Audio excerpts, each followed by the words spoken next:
সবার কাছে যখন সরলতা দেখাবেন তখন দেখবেন জীবনটা আপনার কাছে কঠিন হয়ে দাঁড়াবে। সো হ্যালো এভরিওয়ান, আসসালামু আলাইকুম। আশা করি সবাই ভালো আছেন। আলহামদুলিল্লাহ, আপনাদের দোয়ায় আমি অনেক ভালো আছি। তো আজকে রান্না করব হচ্ছে গরুর মাংস আর সিট রুটি।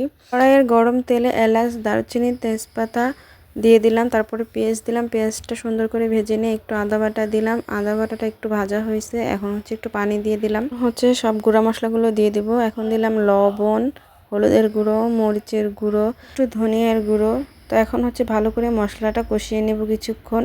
এখন গুঁড়ো মাংসগুলো দিয়ে দিলাম, ভালোভাবে নেড়ে চেড়ে অল্প কিছুক্ষণ কষিয়ে নেব। আজকে গরুর মাংসটা আমি ভুনাও করব না, একটু সুরা সুরা রাখবো, কারণ আমি পিঠা বানাবো, পিঠার সাথে খাবো। আর গরুর মাংস পিঠার সাথে খেলে একটু সুরা রাখতে হয়। তো এই যে কাঁচামরিচ আর নতুন আলু দিয়ে দিলাম। আলু দিয়ে কিছুক্ষণ কষিয়ে তারপরে পানিটা দিয়ে দিছিলাম। আর এই তো এদিক দিয়ে কিন্তু তরকারিটা ফুটে আসছে, প্রায় তরকারি হয়ে আসছে। তো তরকারিটা আমি এখন নামিয়ে নিব। মাশাআল্লাহ, কালারটা কিন্তু অনেক সুন্দর হয়েছে। মাংসটা খেতেও কিন্তু অনেক মজা লাগছিল। তো তরকারিটা নামাই নিছি, আমি এখন পিঠাগুলো বানানো শুরু করে দিব। আপনার ভাইয়া কিন্তু এই যে দেখেন পিঠা দেখাইতেছে, মানে আমি একদিক দিয়ে পিঠা বানাইতেছি আর সে খাওয়া শুরু করে দিয়েছে। এগুলা মুখে দিলেই শেষ হয়ে যায়, বানিয়ে শেষ করতে পারছিলাম না। এই পিঠাটাকে কিন্তু ছিটরুটি বলে। তো কেউ চিনেন কিনা অবশ্যই কমেন্ট করে জানাবেন, কেউ এটা খাইছেন কিনা আগে।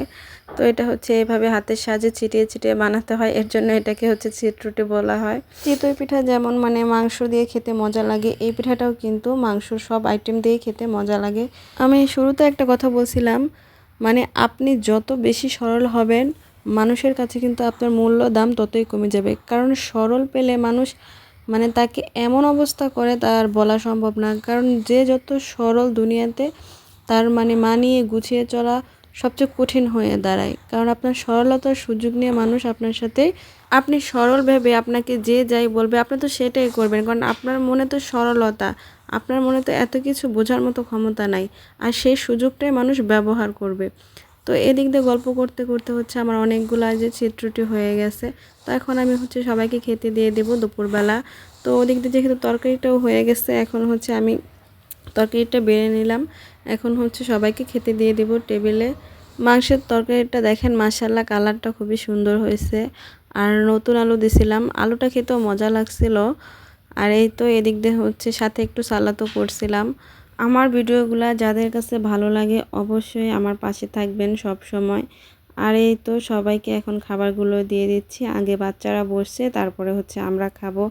তো আমার শ্বশুর বাড়িতে যেমন অনেকগুলো সদস্য, আমার বাবার বাড়িতেও কিন্তু অনেকগুলো সদস্য আছে।